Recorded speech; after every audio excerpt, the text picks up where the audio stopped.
Hey everybody, and welcome to my first Ableton Live tutorial.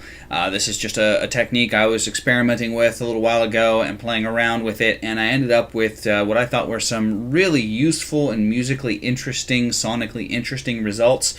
And it's such a simple technique that can sound like it took an enormous amount of tweaking and programming and synth knowledge and whatever.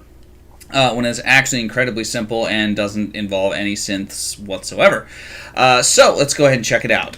What I've got here is a simple recording of somebody speaking a poem, and I have the one thing I have done to it is I've warped it just to get it to kind of fall on rough bar kind of rhythmic points. Nothing real tight, as you can see here, but just to kind of generally make it fit within an approximate, bar and beat pattern. So let's go ahead and listen to that. End of the timeline, look around. Trappings, waste, scrap. Ruins, fallen column, stone-faced, solemn. So, as you can see, nothing terribly fancy or anything like that. It's very, very simple. But here's what I've done to it. First thing I did was I put a gate on it because I just want to turn it essentially into a percussive type of sound. So what I'm going to do is play it back with the gate enabled. End of the time. Trap, wait, trap. Ruin. And you can hear I'm just getting the peaks of the syllables, basically the transients, and not even all of them. And of course I could adjust the gate to taste if I want more, fewer, etc. I like it about where it was. So that's step one. Step two is before the gate, I put a compressor on there just to kind of boost the signal a little bit and kind of even it out. Give me a little bit easier control over what portions of the transients I grab. Just make it a little bit simpler to get what I'm looking for. And so now I've got this. End of the timeline. Look around. Trapping. Wait. Trap. Ruin. Fallen Might column, be hearing a little bit too much clear sound coming through, so I'm going to up the threshold a bit. Starry sky. Daytime. Soundless. Crooked line, slow decay, gravity. Cool. End of the timeline. Look around. Doesn't really sound particularly intelligible anymore. Can't really understand that anything's being said. It's just sort of sounds. If I really want to mess things up more, I could even go in here and reverse it.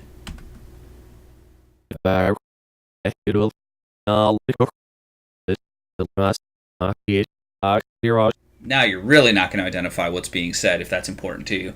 I'll go ahead and leave it unreversed for now.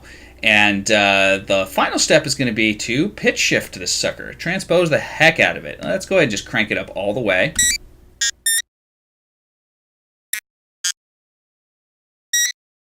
Now I've got some very modular, synthy sounding, glitchy bleeps and blips. Now, to make it really sound kind of interesting and cool, I can throw a delay on here, or an effect. So I've got a multi-tap delay going on. This actually isn't important. But I've got this multi-tap analog delay. It's a preset from the Ableton library, and I've just tweaked all the different parameters and kind of cranked them all up to different amounts, changed the dirt color, etc., etc. So I've just got a bunch of different kind of random settings here. I just tweaked them to taste. Now let's go ahead and turn up the send.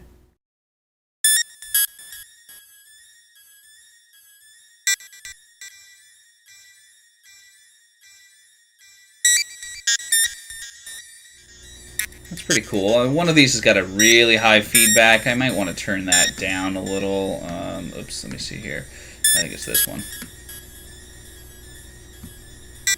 See if any of the others have a lot of feedback. Oh yeah, this one does too. Let's bring it down. Something a little more manageable. I'll turn this one back up a little.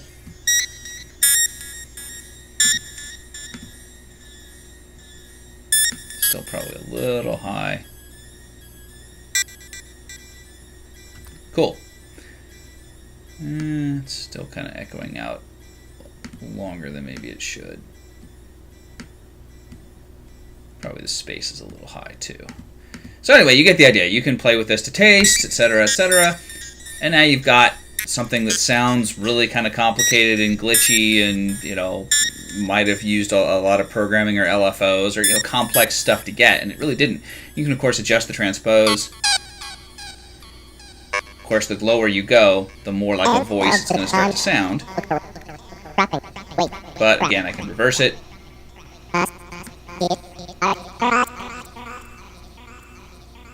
Starting at about 2 octaves, it pretty much kind of stops sounding like a voice.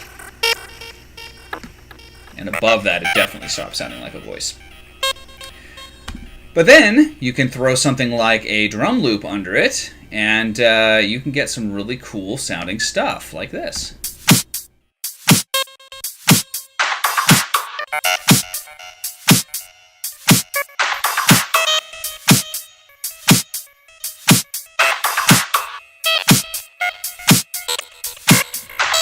And of course, while that's playing, I can go into the threshold and play around with it.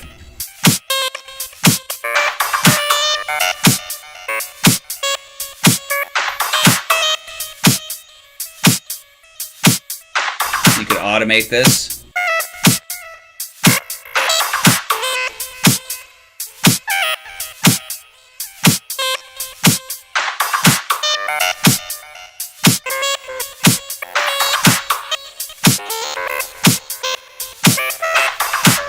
You get the idea. I could probably just do this for hours. But you can replace this sound with anything. Just go find yourself a spoken word recording, or, a random found sounds of people on the street, or your own. Just record yourself with your built-in mic on your computer, or if you've got a fancy nice mic, that's fine. Or it could be musical instruments. You could be recording a guitar part. I mean, I could probably even record a guitar part, and I can't play guitar. I'm a keyboard player. I'm a pianist. I'm not a guitarist, but I own a guitar.